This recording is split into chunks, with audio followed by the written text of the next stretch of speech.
하나님의 말씀은 요한복음 12장 34절부터 36절까지의 말씀입니다. 요한복음 12장 34절부터 36절까지의 말씀입니다.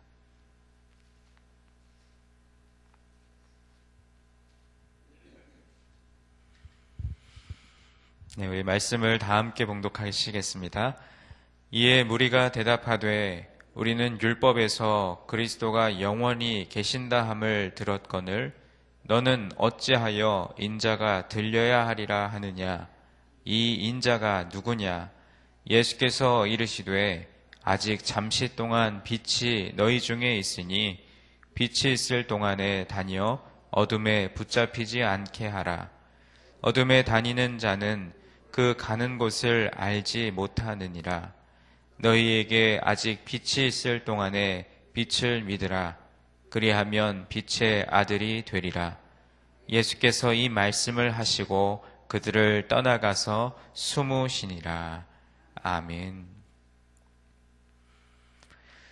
계속해서 요한복음 12장에서 예수님께서는 왜 자신이 십자가에서 죽어야 하는지 그 의미를 제자들과 무리들에게 말씀해 주십니다.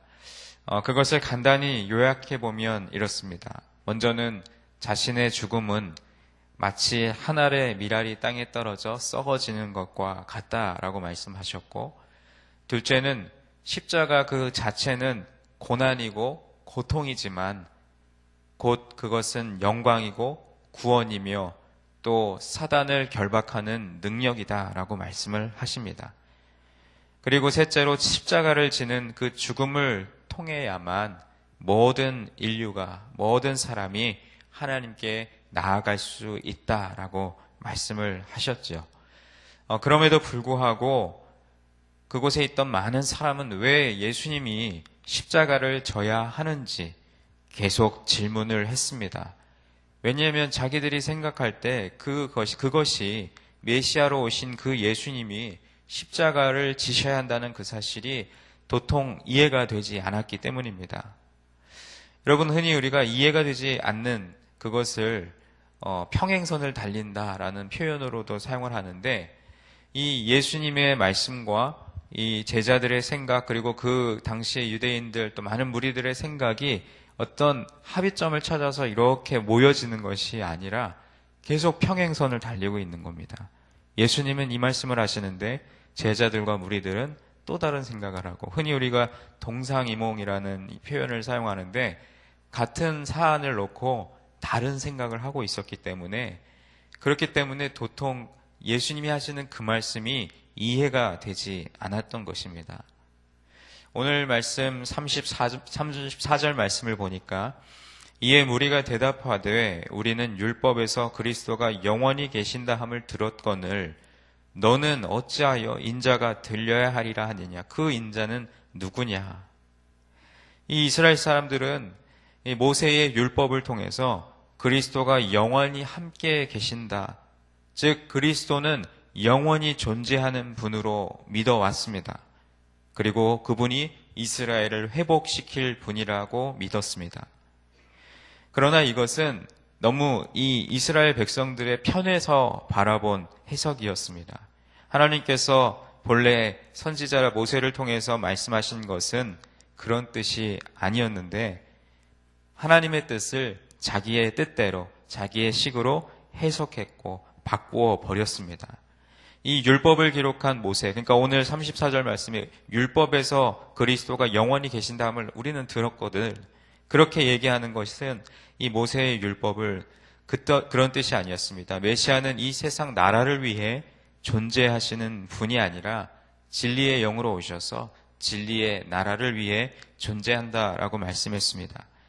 그런데 이들은 모세의 그 뜻을 헤아리지 못하고 메시아는 당장에 자신들이 처한 고통, 슬픔, 절망, 그리고 좌절 등 인간의 모든 문제를 단번에 해결하시는 분이고, 또 전쟁과 패배, 포로 생활과 죽음 등을 완전히 종식시키실 분으로 믿었던 것입니다. 마치 우리 역사 속의 일제시대에 우리가 해방과 독립을 간절히 기다렸던 것처럼 당시에 로마에게 점령당했던 이스라엘 민족들은 해방을 위해서 그 메시아를 기다렸고, 그리고 그 메시아가 오시면 자신들을 해방시켜 주실 뿐만 아니라 그들의 실제적인 삶의 모든 문제들을 해결해 주실 해결자로 그분을 기다렸기 때문에 그 메시아는 그들에게 있어서 희망이었고 그들의 삶의 전부였습니다. 그렇게 기다리고 그렇게 기대했던 그 메시아라고 하는 예수가 인자가 들려야 하리라 라고 말하자, 영원해야 할 메시아가 어찌하여 인자가 들려야 하리라 하느냐라고 반문하면서 도대체 인자하는 그 인자가 누구냐라고 되물었습니다. 성경에 나오는 이 인자라는 표현은 문자 그대로 해석하면 사람인 아들자, 그러니까 곧 사람의 아들이라는 것입니다. 그러나 이스라엘 백성들은 여기에 이 인자에 대한 다른 개념을 가지고 있었던 것이죠. 구약성경 다니엘서 7장 13절과 14절 말씀해 보니까 내가 또 밤 이상 중에 보았는데 인자 같은 이가 하늘 구름을 타고 와서 옛적부터 항상 계신 자에게 나와 그 앞에 인도되매 그에게 권세와 영광과 나라를 주고 모든 백성과 나라들과 각 방언하는 자로 그를 섬기게 하였으니 그 권세는 영원한 권세라 옮기지 아니할 것이요 그 나라는 패하지 아니할 것이니라. 결국 이 다니엘이 본 인자는 사람이긴 하지만 우리가 말하는 보통 사람이 아닌 것을 알 수 있습니다. 이스라엘 백성들이 생각한 인자는 하나님의 아들이고 또한 사람의 아들이어야 한다는 것이었습니다. 그런데 주님께서는 인자가 누구냐라는 질문을 받고 이 인자의 상징적인 단어로 빛을 예로 드셨습니다. 이 말씀이 주님의 공적인 말씀입니다. 이제 이후에 요한복음 13장 이후의 말씀은 제자들에게 하신 사적인 말씀이라면 오늘 이어진 본문까지의 말씀은 예수님께서 공적으로 하신 말씀이고 오늘 마지막 36절에 보니까 그들을 떠나가서 숨으시니라. 그 논쟁의 자리, 그 자리를 피해서 예수님은 묵묵히 기도하러 가신 것이죠. 35절로 36절의 말씀을 다시 읽겠습니다. 예수께서 이르시되 아직 잠시 동안 빛이 너희 중에 있으니 빛이 있을 동안에 다녀 어둠에 붙잡히지 않게 하라. 어둠에 다니는 자는 그 가는 곳을 알지 못하느니라. 너희에게 아직 빛이 있을 동안에 빛을 믿으라. 그리하면 빛의 아들이 되리라. 예수께서 이 말씀을 하시고 그들을 떠나가서 숨으시니라. 아멘. 요한복음 8장 12절에서 주님께서는 자신을 세상의 빛이라고 말씀하셨습니다.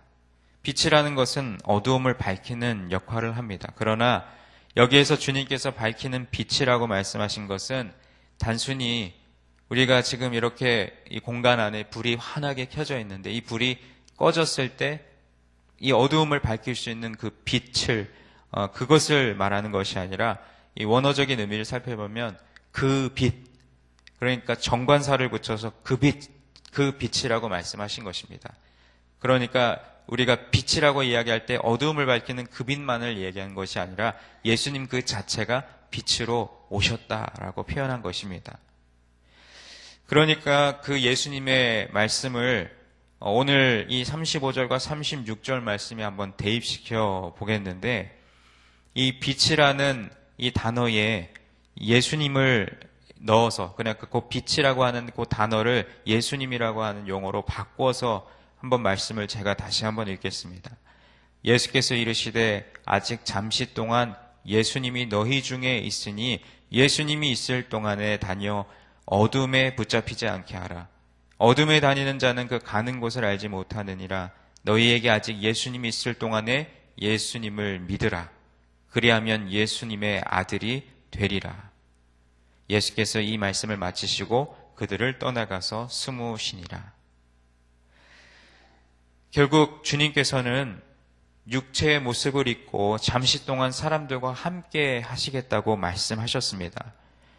아직 잠시 동안 빛이 너희 중에 있으니 주님께서는 영원한 분이시지만 인간의 아들로 오신 예수님은 인류를 위해 십자가에서 죽으셔야 했기 때문에 지상에 영원토록 계실 수 없었습니다. 주님께서는 잠시 동안 지상에 계셨습니다. 여러분, 오늘과 이 본문에서 우리가 이 잠시 동안이라는 이 말씀을 잠시 새겨보았으면 좋겠습니다. 우리도 마찬가지로 이 세상에 영원히 살아갈 사람은 이 중에 단 한 사람도 없습니다. 그저 잠시 나그네와 같이 이 세상에서의 사는 동안 잠시 머물렀다가 다시 영원한 본향 하나님의 나라 천국으로 돌아가는 것이죠. 그렇다면 이 세상을 사는 동안 우리는 무엇을 해야 하겠습니까? 어떠한 삶을 살아야 하겠습니까? 그 해답을 하나님의 말씀에서 찾는다면 로마서 14장 8절 말씀과 같이 우리가 살아도 주를 위하여 살고 죽어도 주를 위하여 죽나니 그러므로 사나 죽으나 우리가 주의 것이로다. 아멘. 그리고 오늘 예수님은 자신을 빛이라고 말씀하시면서 어두움을 조심하라고 말씀하셨습니다. 어둠에 붙잡히지 않게 하라. 성경은 많은 말씀을 통해서 이 세상을 어둠이라고 표현하셨습니다. 요한복음 1장 5절에서도 빛이 어둠에 빛이 돼 어둠이 깨닫지 못하더라라고 말씀했고, 요한복음 3장 19절에서도 빛이 세상에 왔으니 사람들이 자기 행위가 악함으로 빛보다 어두움을 더 사랑한 것이니라 라고 말씀하셨습니다. 말씀대로 사람들은 빛보다 어두움을 더 좋아합니다. 왜 어두움을 더 좋아하게 되었을까요? 그 어두움에 매였고 그 어두움에 익숙해졌기 때문입니다. 여러분, 그 익숙함이라고 하는 것이 우리가 참 경계해야 할 것입니다. 교회에 빠지는 것이 익숙해지면 다시 신앙생활을 지속하는 것이 힘들어지죠. 기도하는 것, 말씀을 읽는 것, 그리고 우리가 말씀을 묵상하는 것, 그것으로부터 하루하루 멀어지기 시작하면 나중에 다시 기도를 시작하고 다시 말씀을 읽고 다시 말씀을 묵상하는 것이 힘들어지는 것입니다. 마찬가지로 세상에 있는 모든 유혹과 시험도 그것이 처음에는 우리에게 당혹스럽고 어려운 것이지만 그것에 익숙해져 버리면 어두움 그 자체에 매이게 돼서 빛이 부담스럽게 되는 것입니다. 그래서 예수님은 다시 한번 말씀하시죠. 빛의 자녀는 어두움에 사로잡히지 않도록 조심하라고 말씀하십니다. 우리는 세상 가운데 살아가지만 그 세상의 노예가 되고 세상에 매일 것이 아니라 빛으로 오신 예수님, 그리고 그 빛 자체이신 예수님을 믿는 믿음 안에서 우리가 그 세상 가운데 빛의 역할을 감당하고 빛을 향해 나아가야 할 줄로 믿습니다. 마지막 36절에 너희에게 아직 빛이 있을 동안에 빛을 믿으라고 말씀하셨습니다. 빛을 믿으라는 이 말씀은 곧 주님을 받아들이라는 말씀입니다. 왜 사람들이 주님을 자신의 주인으로 받아들이지 못할까요? 왜 많은 사람들이 복음을 자신의 것으로 받아들이기를 꺼려할까요? 첫째는 그 주님에 대한 소식을 듣지 못했기 때문입니다. 로마서 10장 17절 말씀에 그러므로 믿음은 어디에서 나냐면 들음에서 나며 들음은 그리스도의 말씀으로 말미암았느니라. 복음을 정확하게 알지 못하기 때문입니다. 예수님에 대해 잘 모르기 때문입니다. 그리고 또 그들의 마음이 굳게 닫혀 있기 때문입니다. 요즘은 우리 살아가는 그런 그 집이라든지 또 여러 기관이나 시설들이 워낙 든든하게 잘 갖추어져 있어서 아주 특별한 경우를 제외하고는 요즘 뭐 정전이라든지 한동안 어두움이 꽉 들어찬 그런 경우를 우리가 보기가 힘이 듭니다. 그런데 여러분 뭐 인도네시아라든지 또 방글라데시아, 미얀마 이런 곳에 오지들에 가보게 되시면 그 발동기를 막 열심히 돌려야만 그러니까 전기를 사용할 수 있는 그런 마을들이 요즘도 여전히 많습니다. 그런 곳에 가면 그 저녁에 돼서 불이 완전히 꺼지면 완전하게 암전이 됩니다. 그러면 달빛을 의지해서 생활해야 하고 그 빛이 얼마나 소중한지를 모르지요.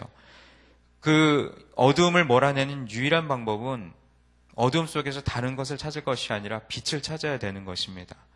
빛을 믿는 것이죠. 그 빛을 소유해야만 하는 것입니다. 그 외에는 다른 선택이 없습니다.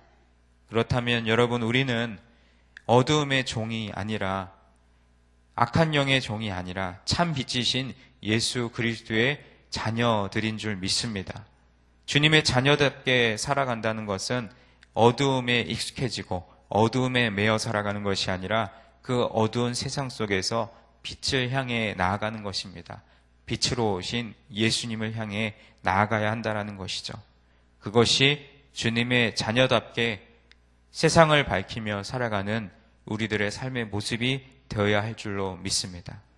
오늘 예수님은 36절 마지막 부분에 그 논쟁의 자리를 피해 숨으셨습니다.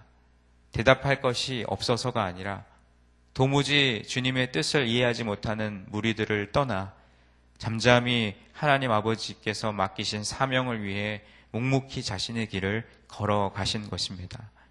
오늘도 우리가 살아갈 삶의 자리에는 여러 가지 어두움의 요소들, 그리고 주님의 뜻을 분별하지 못해서 헤매는 많은 상황들이 있을 것인데, 그때 오늘 이 말씀을 꼭 붙드셨으면 좋겠습니다. 빛으로 오신 예수님, 그 예수님을 붙잡고 어둠 속에서 그 빛을 향해서 그분을 향해 쫓아 나아갈 수 있는 우리 모두가 되기를 주님의 이름으로 간절히 축원드립니다. 기도하시겠습니다.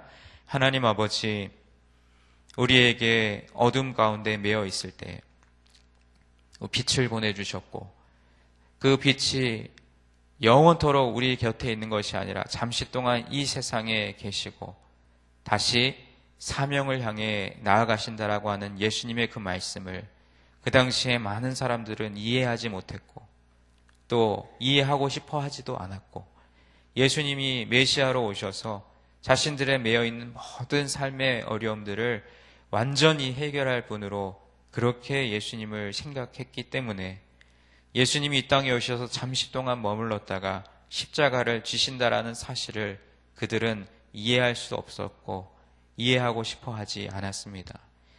오늘도 여전히 우리의 삶에 예수님을 그저 내 삶에 해결해야 할 많은 문제들을 해결해 주실 분으로만, 마치 램프의 요정과 같이 내가 필요할 때만 예수님을 불러서 그 문제를 해결해 주시면 또 언제 그랬냐는 듯이 세상 속에 빠져 사는 것이 우리들의 연약한 모습인 줄로 압니다. 주님께서 우리에게 말씀하시는 주님의 뜻을 올바로 분별할 수 있는 지혜를 넉넉하게 허락하여 주옵소서. 오늘 하루의 삶을 살아갈 때, 그리고 앞으로 주님께서 우리에게 허락하신 삶의 길을 걸어갈 때 오직 주님만을 바라보며 이 어두움의 세상 가운데 빛으로 오신 주님, 빛을 믿어 빛의 자녀답게 살아가는 우리 모두가 되게 하여 주옵소서. 오늘도 이 예배를 마치고 가정으로 돌아가 또 우리의 삶의 현장으로 돌아가면 여전히 어두움 가운데 매인 그런 사람들을 만나게 되고 또 그런 상황 속에 놓이게 될 텐데, 그것에 익숙해지고 그것에 동화되는 것이 아니라 그 가운데 빛의 자녀답게 빛을 향해 나아가며 빛으로 오신 예수님을 전하며 살아가는 우리가 되게 하여 주옵소서.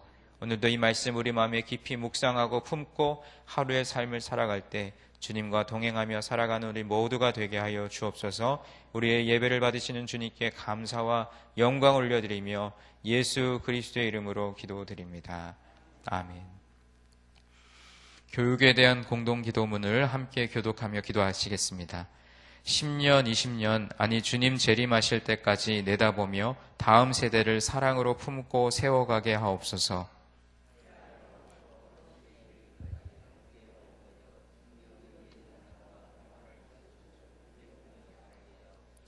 사무엘, 요셉, 다윗 부서를 크게 축복하옵소서.